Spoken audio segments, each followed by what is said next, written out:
Good morning. I'd like to call this County Commission meeting to order. Please rise for the Pledge of Allegiance. I pledge allegiance to the flag of the United States of America and to the republic for which it stands, one nation, under God, indivisible, with liberty and justice for all.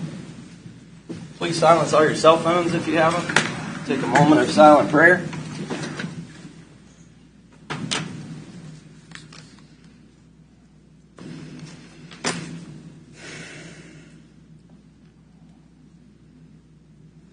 Thank you. I'll begin the roll call this morning with Commissioner Mike Stephen. Here. Commissioner Vicki Cos. Here. Commissioner Mike Smith. Here. Commissioner Jeff Culberson's here. Commissioner Doug Smith. Here.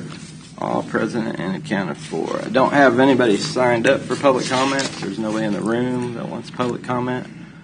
We'll move on to administrative business.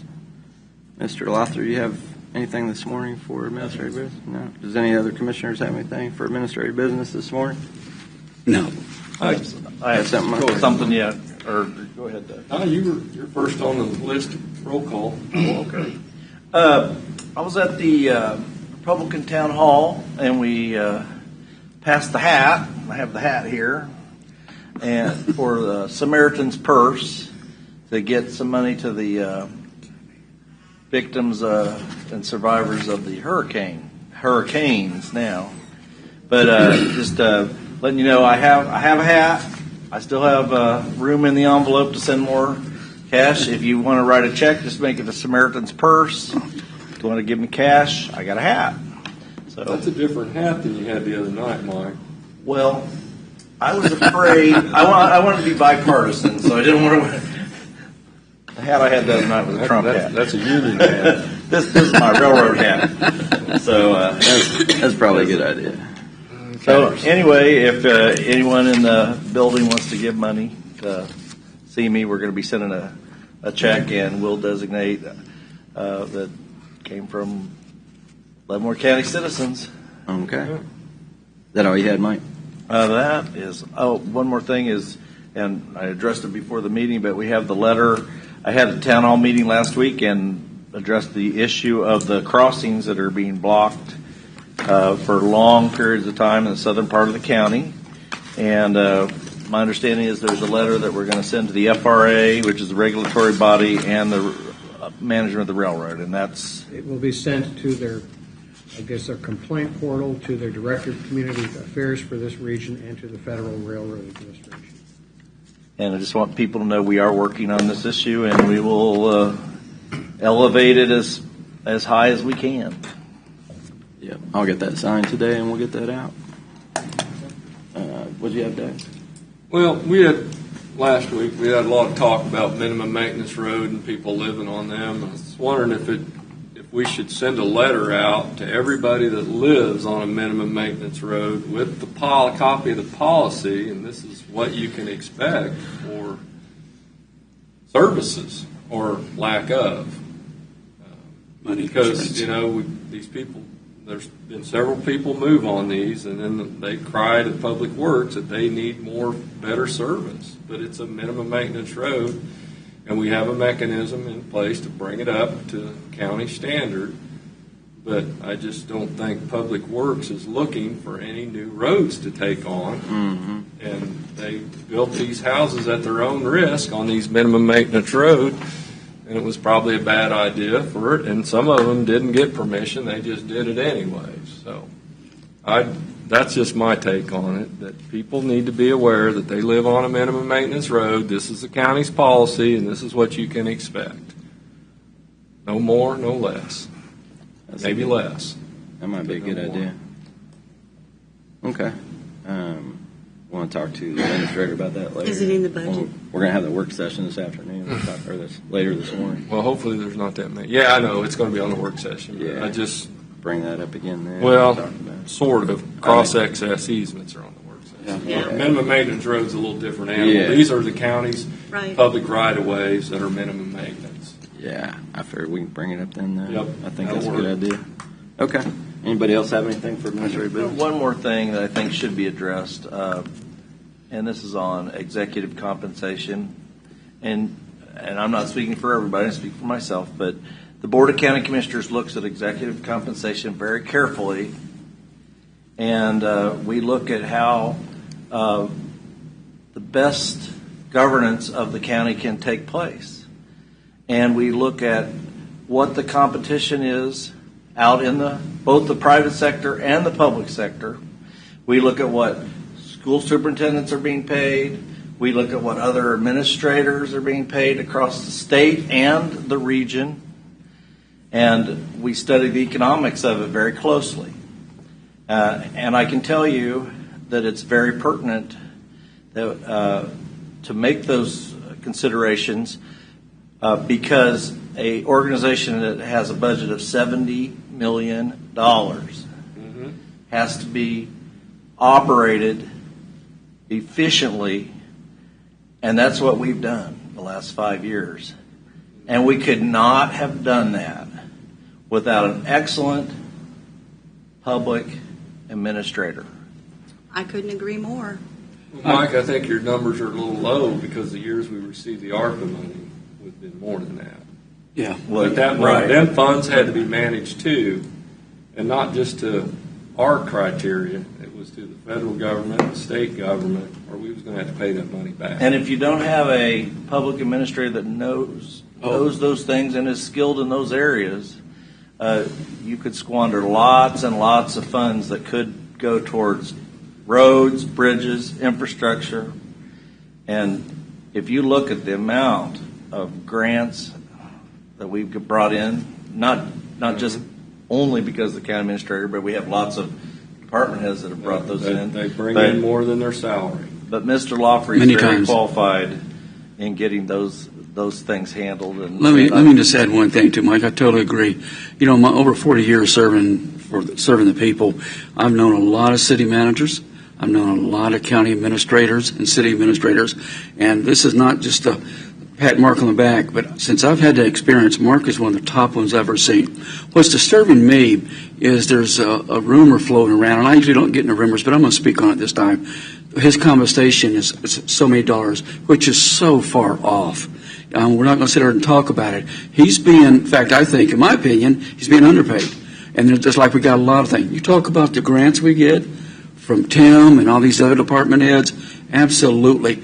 When people get out there and start saying things and they don't realize or haven't done their homework, it's a shame. It's a shame that we got social media, that we can throw that stuff out there and it just not be true. And this election's been full of a lot of that stuff. And it's ridiculous to politicize something like that because we have an outstanding county administrator. Yep. I completely agree and have enjoyed thoroughly working with him, and he is an advocate for the county and the residents of the county, and then sometimes to an extent that I don't think people even realize. Yep.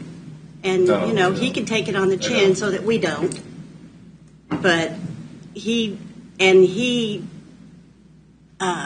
advocates for us, and he listens to us.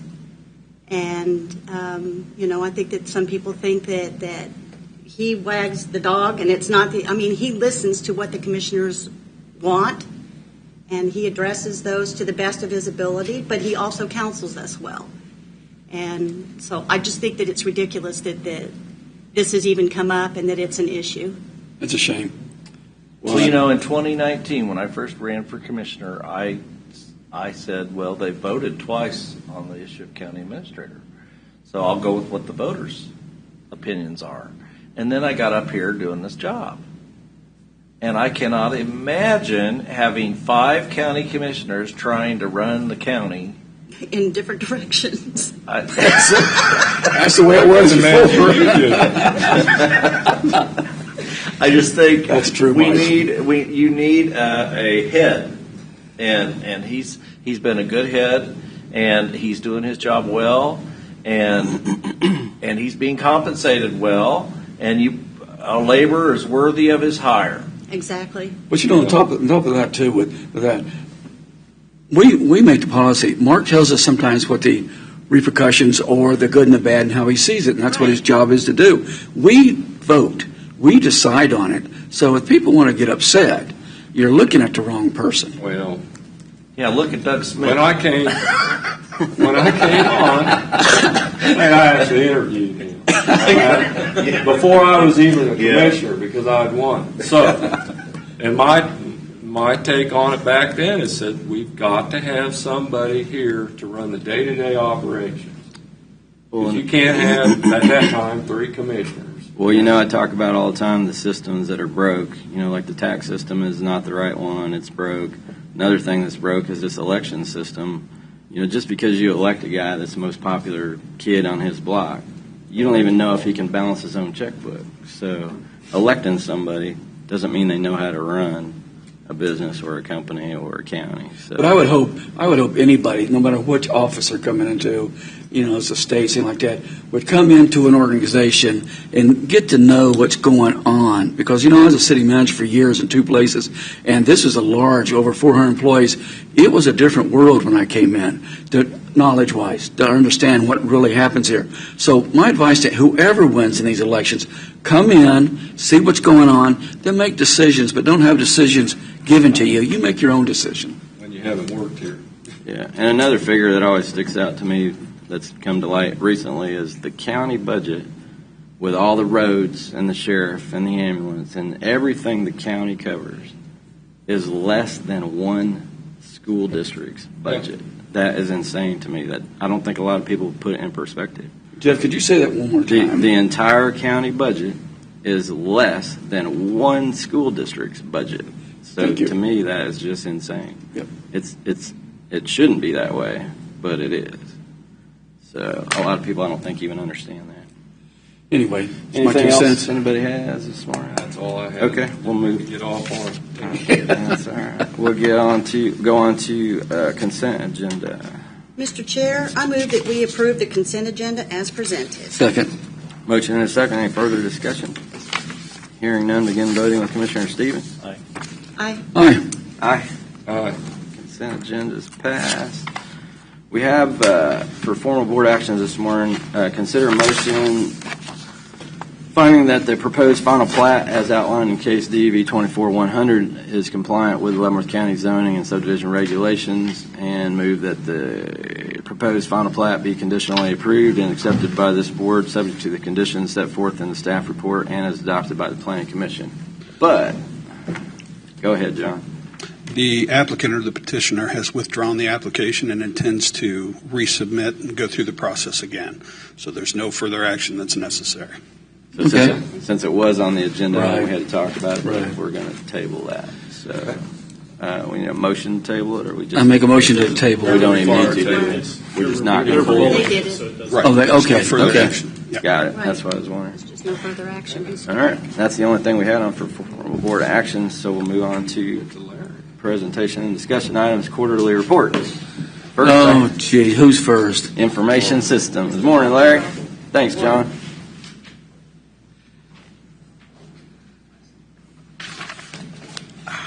Morning, Larry. Good morning. I'm sure you read my extensive report. Word for word. Word for word. Word for word, excellent. Only thing I would highlight was the resignation from a couple of committees with the state OJA. I withdrew from those. I assume the commission has no problems with that action.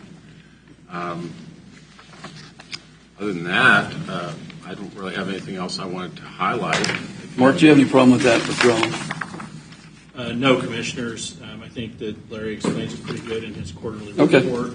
He's been a good advocate for us. However, I don't think they really want our opinion, honestly. Okay.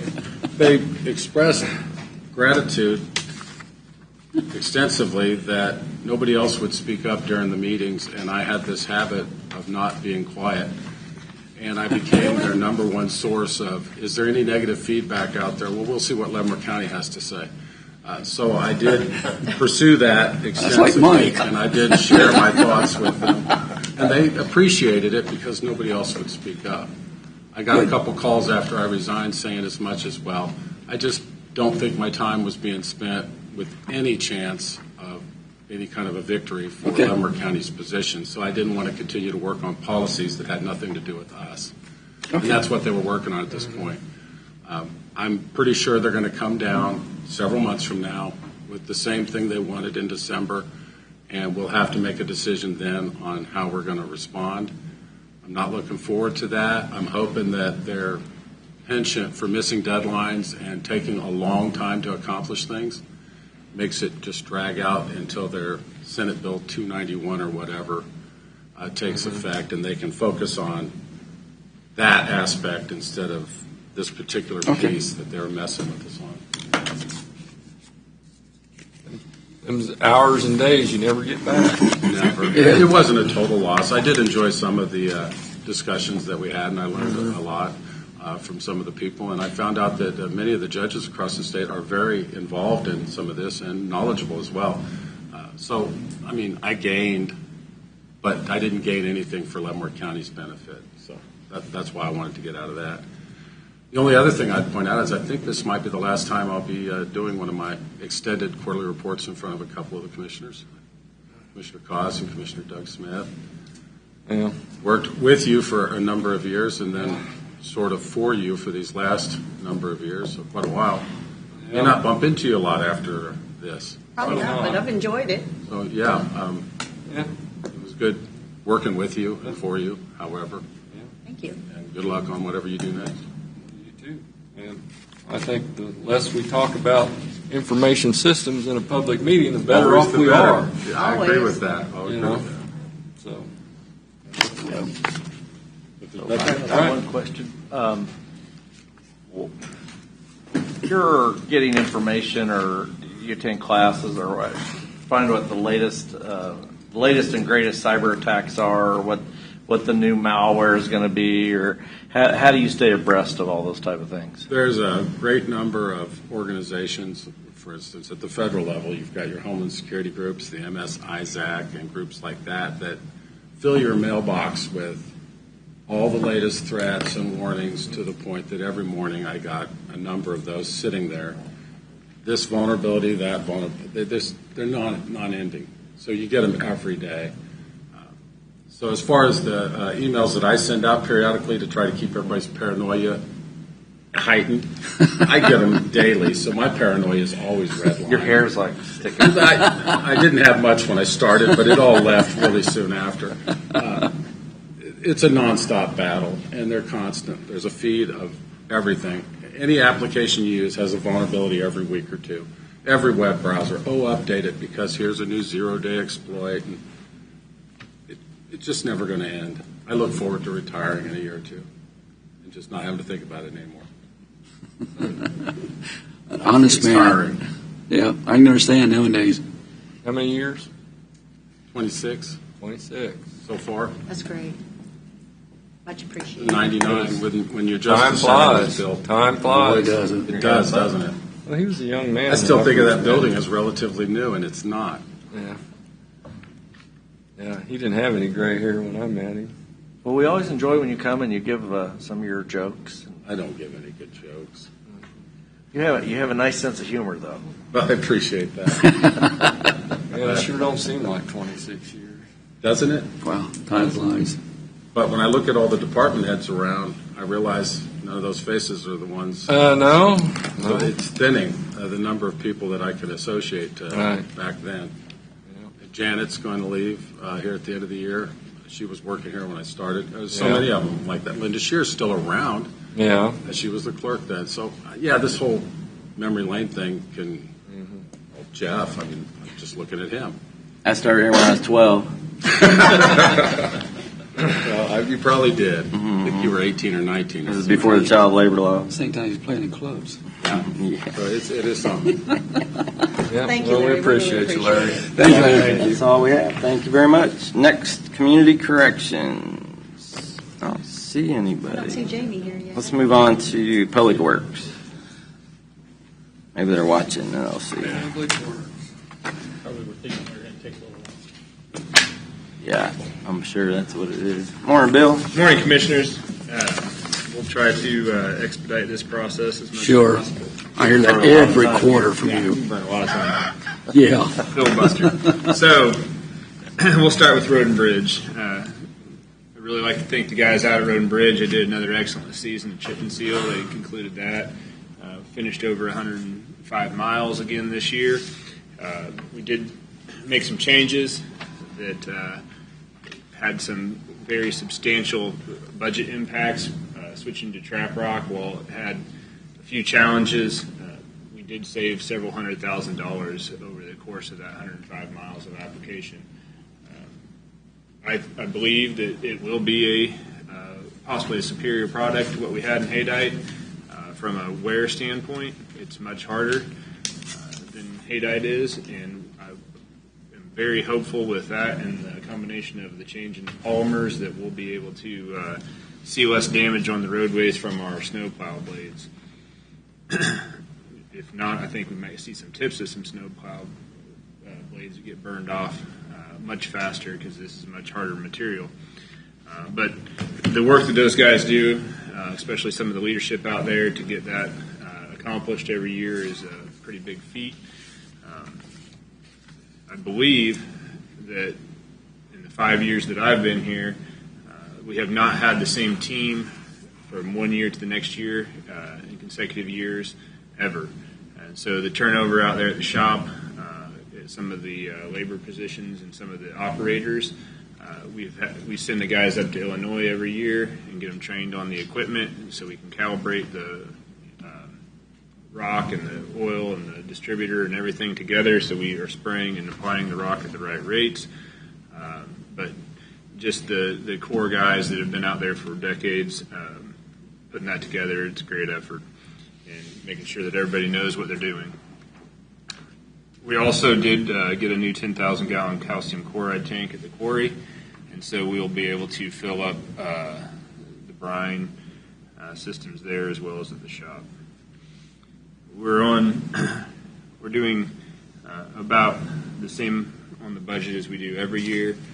We will be spending that down all the way by the time we get done applying rock this fall. Yeah. We are not applying rock right now. Yep. But as soon as this dry spell does end and we go into winter, we are surely going to have to apply rock to the gravel roads before the end of the year. We did use a lot of gravel in that March-April time frame this year when everything thawed out and we had that long cold spell. I believe we used almost $400,000 just in aggregate alone.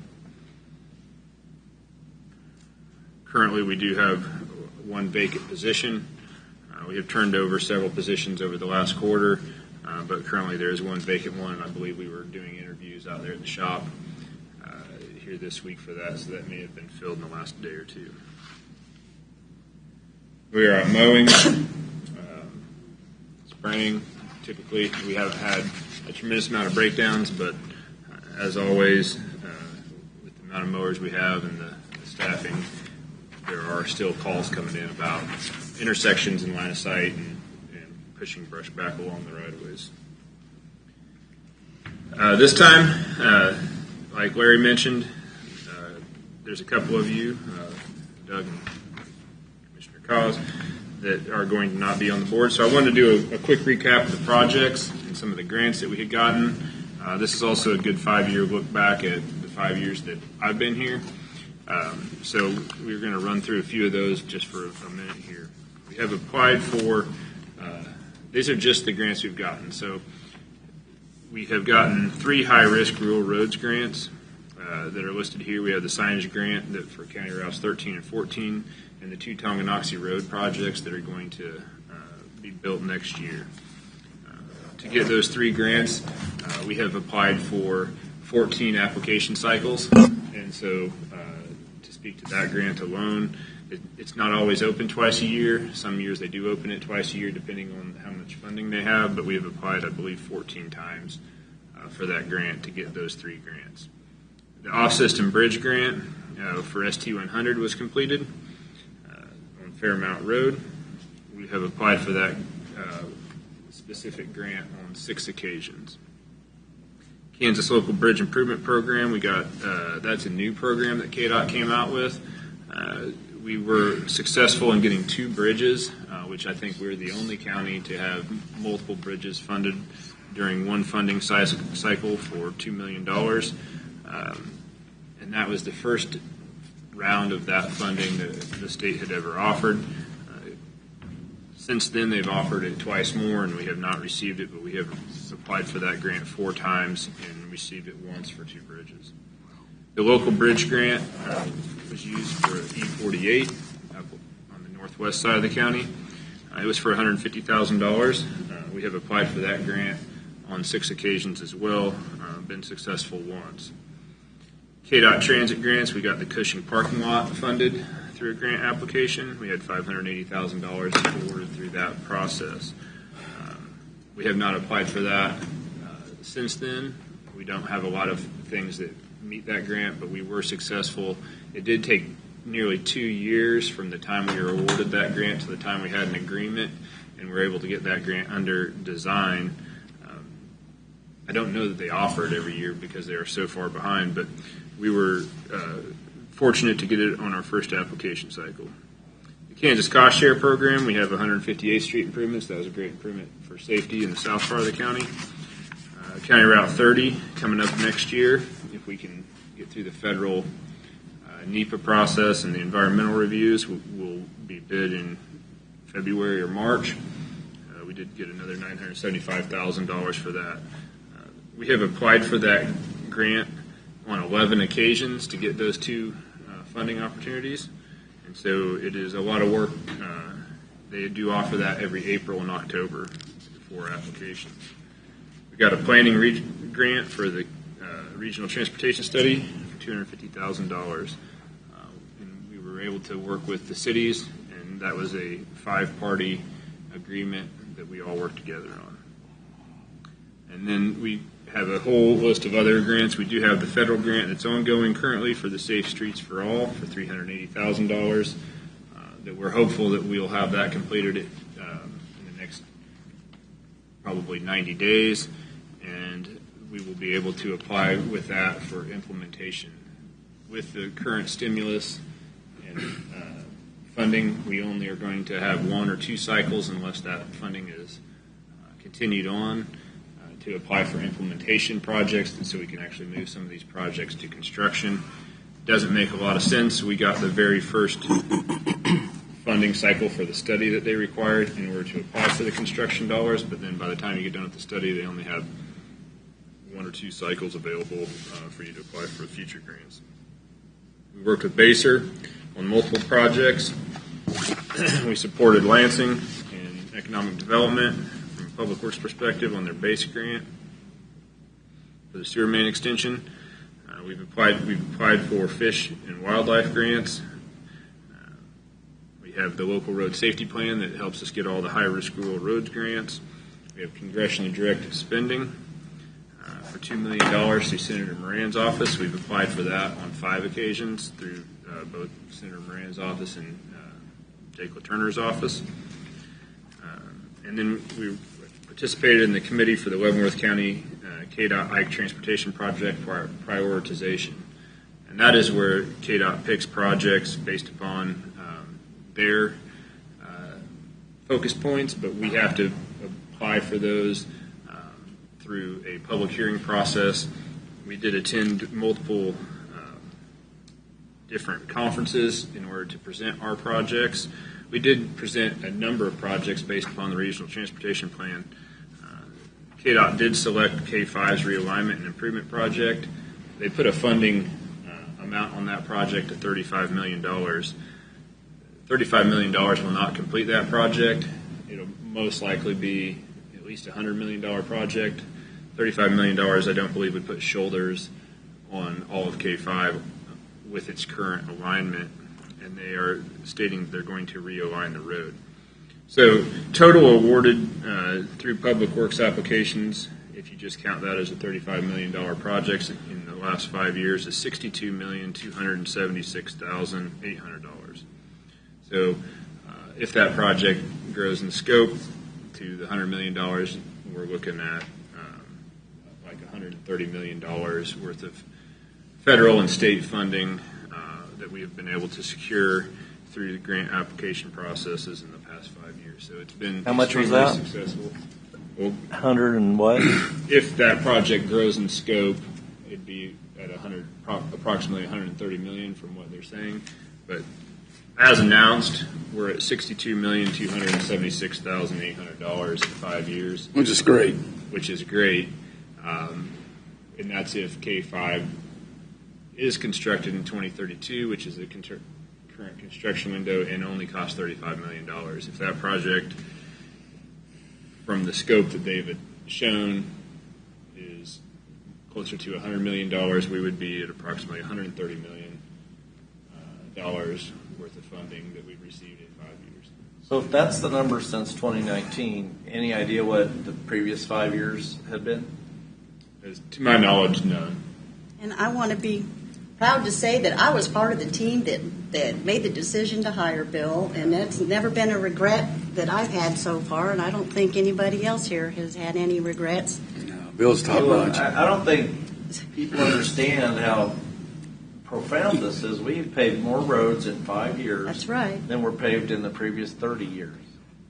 Well, on a lot of these projects, That's a lot of roads. That's a lot of roads. and a lot of these projects haven't been completed. So over the next 3 to 7 years, I think you'll see a lot of projects that are going to be done. County Route 30, Tonganoxie Road, some bridges, and by 2032, K5 is supposed to be under construction. 158th Street was completed.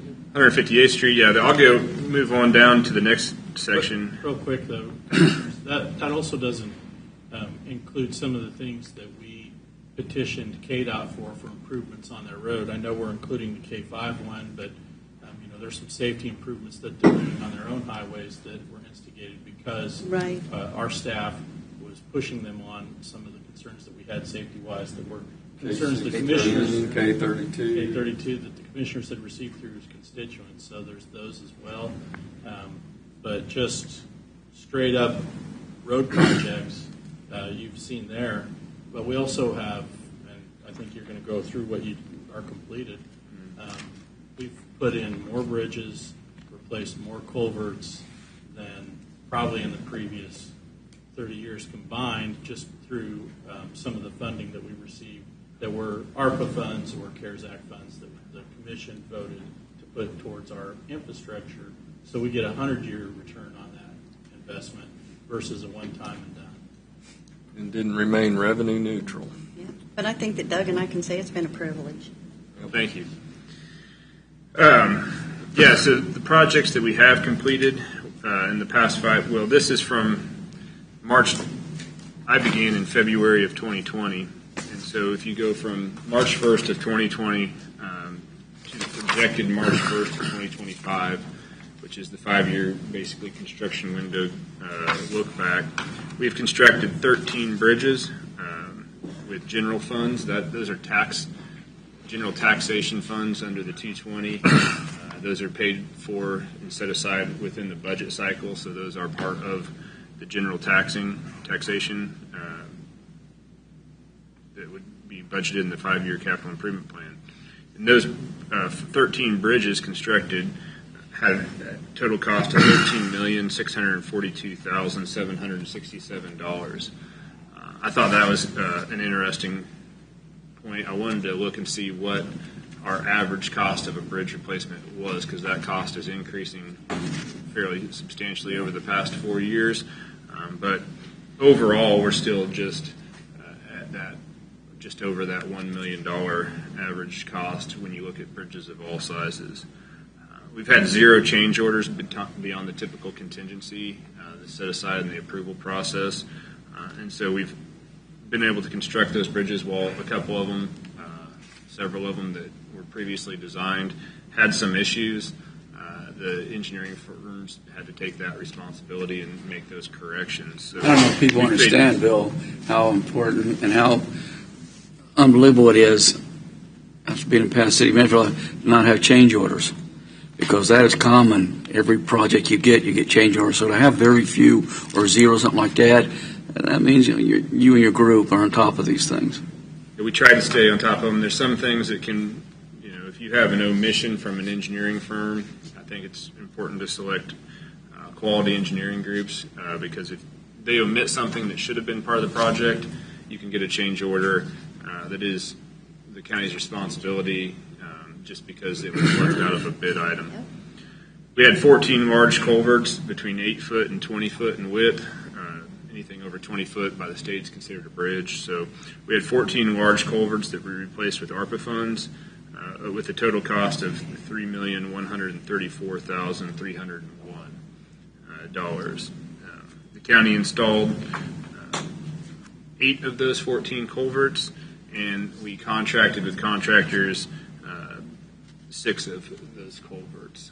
Those projects, of those 6, 4 are completed, and the 2 on Eisenhower Road are still left for completion, and they will be completed prior to March. We've had 4 change orders on those 14 culverts, all greater than the contingency, all for the same issue, all from the same design firm. They had left out some base stabilization that should have been included based upon the geotechnical report information that was taken. Those change orders are going to have a total cost of approximately $100,000. I think that's a generous amount. I think it's going to come in probably around $75,000 based upon current numbers.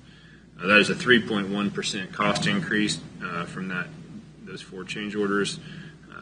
So overall, 3% increase in cost based upon the omission of the engineer for the base stabilization. 4 road projects have been completed with sales tax funds for a total cost of $20,060,030. Those projects were Eisenhower Road, 178th Street, 158th Street, and 5 dust abatement groups for 35 miles. There was 1 dust abatement group completed prior to North County. So overall, we had done approximately 43 miles in the dust abatements. We had 1 change order that was approved by the board on 158th Street for $177,863 for a cement treated base. That project was originally designed in, I want to say 2004, I believe it was, 2003, 2004, and then we updated the plans a little bit and constructed it in 2022.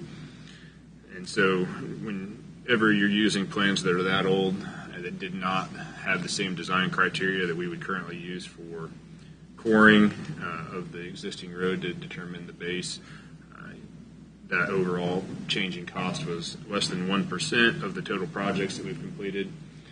This does not account for 155th Street that's currently under construction. That was a county-maintained roadway that we worked with the city of Basehor in order for them to get the MARC grant. That project's about $12 million. If you add that project to this, you'd be over $32 million, approximately $33 million with projects completed in the past 5 years. Total, not counting 155th Street, the total completed project cost in the past 5 years has been $36,837,098.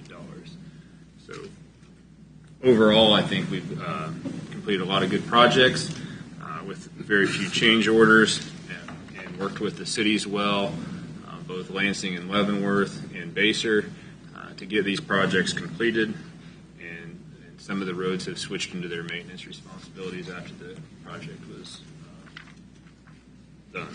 So where are we at projects? Where are we at on the environmental component of County Road 30? There's been no change in that status since. We haven't received any correspondence. We're going to be reaching out to them again over the next probably 14 days to see if they intend on providing us any type of timeline. If they do not, then we'll be exploring our options of hiring it done by a private consultant to complete our environmental review that they'll accept. See, there's an unfunded mandate right there. If they don't follow through, that will be another delay project. Yeah, because they're going to force us into hiring a separate consultant. But hopefully that won't happen. That's a federal government unfunded mandate, but it's being done by a state agency. Yeah, well, we'll blame the state. The state's the one that has to get this done. Any other projects, questions before I move on? Current or former? Okay. The survey department has been continuing doing a great job. We are down to just a few section corners in Kickapoo Township that we will have done as soon as they get the crops out of the fields. There are a few areas that I think the last count there was 6 section corners in Kickapoo Township that still needed to be established or found based upon historical records. And as soon as the beans or corn get out of the fields, I'm sure those guys will get those knocked out. So we anticipate having Alexandria is completed, Easton Township is completed within the next 60 days, 45 days probably, more likely. We'll have Kickapoo Township survey completed. And then we are moving into High Prairie. And if you look at the map of High Prairie, there's very few sectionalized roads and a huge swath of ground that has no roads to it, and kind of down the center of it with a lot of dead ends. And so it's another section, township, that it'll be a great benefit to the public to have all of the section corners established for future land surveying purposes. But it'll take a lot of hiking and a lot of quite a bit of time. Continued with fleet management. Availability of vehicles is gotten slightly better as far as passenger vehicles that we would be replacing. The heavy trucks have not gotten much better and still have very, very long lead times. In fact, we just looked at some trucks and they were not going to be delivered until mid-2026. So I think that most of these trucks are still anywhere between 16 and 22 months out, is basically in that 18-month range from delivery. GIS, still been doing a lot of great work. Most recently, they've been working on working with the appraisers department and looking at the oblique photography so that we could see the all sides of the house, and they can do some of their appraisal efforts from the courthouse without having to visit every single home. But that is a lot of work for the GIS department, and it is a very expensive project that I'm sure we will have before you for some considerations in the future. But there are multiple vendors that offer that service, and Selma and her team have been working diligently with Bob and Travis in order to come to a conclusion and pick a vendor that best suits the county's needs while still being affordable. If anybody has any questions, I'd be happy to try to answer them. Anybody have questions I don't. for Bill? Any of those things? You're up to the Sonic truck, to the larger truck. Looks like with a Mack. It's gonna be a big truck. It's still under what would require a CDL, but it is a larger truck. We did have the sign technician, Jim, so he did. He was one of the only employees out there that was not required to have a CDL, and he did get his CDL completed. But that truck does not require a CDL. The cab and chassis are just underneath that requirement. So back on the federal money and all that hoops we got to jump through, you don't think this is going to delay the project? It hasn't to date. It hasn't. When you're planning on going to bid in February? We are pushing hard to have February. We've been working in-house because Wilson was not contracted to submit some of our DWR permits, so they completed those applications, and we've had Joe McAfee working on submitting those Division Water Resources applications over the past week, and we are very hopeful. Really, it's going to all come down to this environmental review from the Historical Society. And then on these projects, if people got property pins in, the project takes them out, does the county put them back, or they have to hire them expensive surveyors to come out and do it? Well, in many cases, we'll put them back in because we'll mark the right of way at the end of the project for the grading limits. We'll try to protect any of the ones that are in. I saw Joe smile and raise his hand in the back, so that answered that question for me. I don't know how expensive surveying is nowadays, but I bet he gives senior discounts. but we'll Bet you yes, don't. we can mark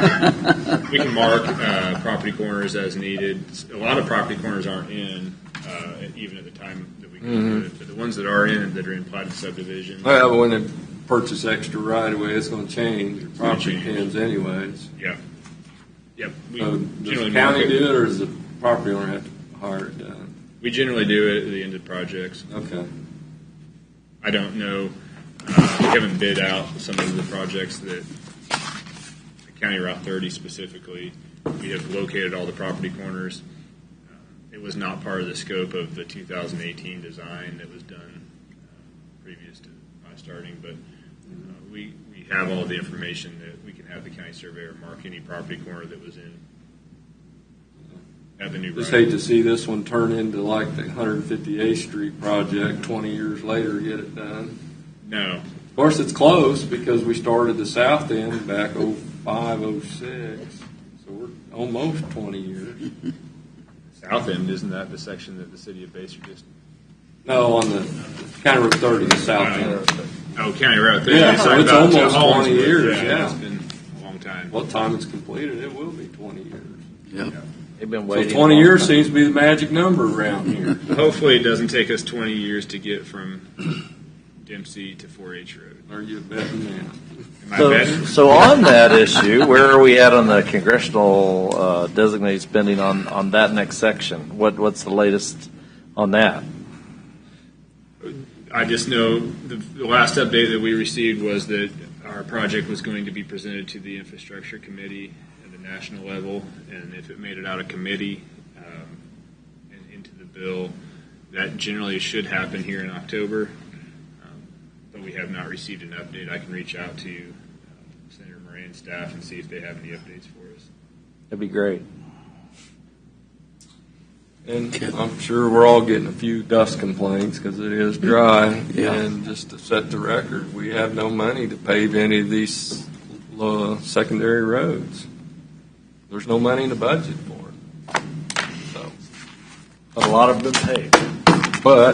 but we do offer a program that you can pay to have your road paved, and it's interest-free for 5 years. And that program will be back before you for the 2026 approval next week. 2026. Or 2025, sorry. Jumped a year on us. Jumped in a year. The 2025 program will be before you next week for approval. Bill, that's normally fully utilized. Was it fully utilized this year? I thought there maybe was. There was one open, because that has a cap on the number of miles and the number of locations. We had one available slot left this year. And this is the first year that it wasn't fully utilized.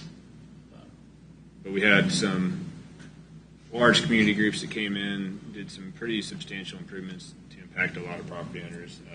Most notably, Sarcoxy Lake had, I believe, 17 property owners come in together and pave their subdivision roadway. It was a subdivision that was gravel from, I don't know when, 1960s. Well, yeah, but we did part of it in about 2005 or 6, 7 in there. You did the west one. Right, and the other road opted out. It'd been a little cheaper back then. Yeah.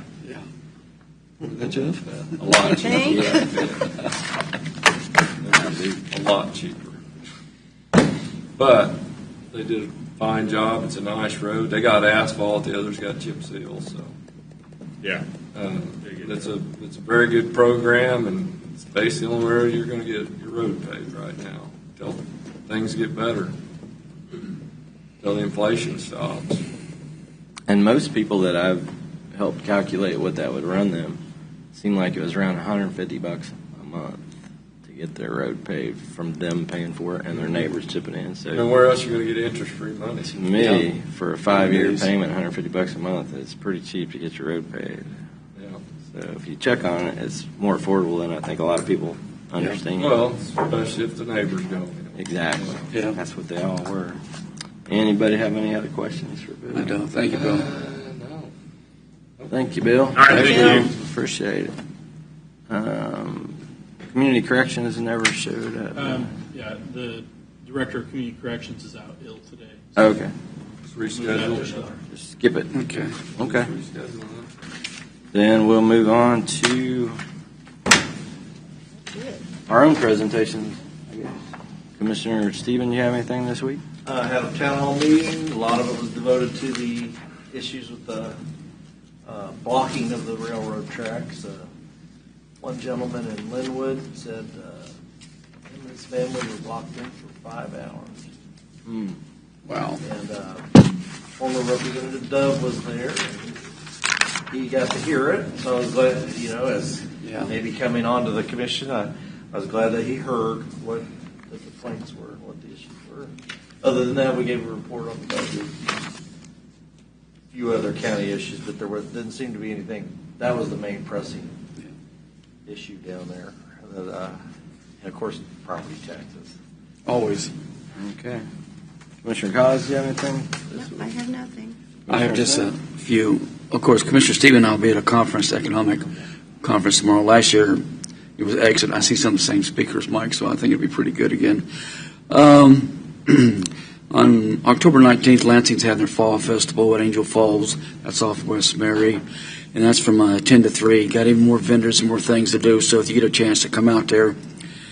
And then on a sadder note, I had the opportunity to attend retired officer Richard Fairbank, Lansing officer's funeral this past week, and that's all I have. I don't have anything this week. Doug, do you have anything? Just Commissioner Cause and I attended the safety days. That's right, we did. Yeah.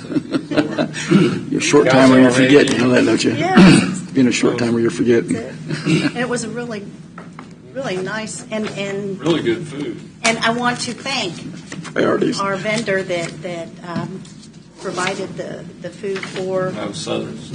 Southern Star paid for the food for the safety days for the, they covered all of it. It was Chris Cakes that did hamburgers and hot dogs and chips and lemonade, and it was really, really good. And I think that and having it hosted at the Council of Aging That was a good on location. Aging was Good a really good parking. location Yeah, that would for be. the parking and for just Don't have to worry about the building falling right. on you. It was it was just really nice. It was a nice event. Yeah, I'm glad you brought that up, Commissioner. We did have a great event. We had a lot of people attend, and we had really good vendor participation for the safety training. A lot of the utility companies participated. And Southern Star asked if they could actually sponsor the meal because they get that as part of their budget each year to do these types of safety things. So we really appreciate that. Yeah. And some of the people who were out there got to ride the seatbelt convincer that the Highway Patrol brings around. Mm-hmm. And I don't recommend it. I recommend you just wear your seatbelt and take their word for it. Because I saw some of those guys, young guys, not an old guy like me because I'd be in the hospital. They rode it and they were. It's the equivalent of I think like a 5 mile an hour accident. Yeah, it That's is. it. You got a bad neck. You don't want to try that. Exactly. And it jerks you Those young guys were like, "Oh my gosh!" They didn't say that; it was different. But I can't say what they said. Is that the one the trooper? They were Mark, is thoroughly that the one? convinced that Is that the one the trooper puts on? the trooper. Oh, yeah. We used to have Atlanta. You're right. And I think it used to be called the convincer. I don't know Yeah. if they still call it that. Well, it is. Yeah. Yes. So, just it was a great Safety Days event. Good. Just really appreciate it. A lot of good vendors. Good. It was just a really good event. That's great. I had one more thing I forgot.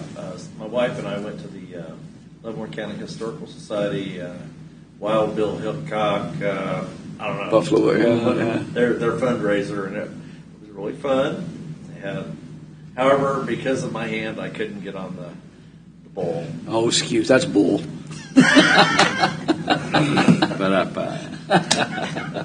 Or you did, and that's how I hurt his hand.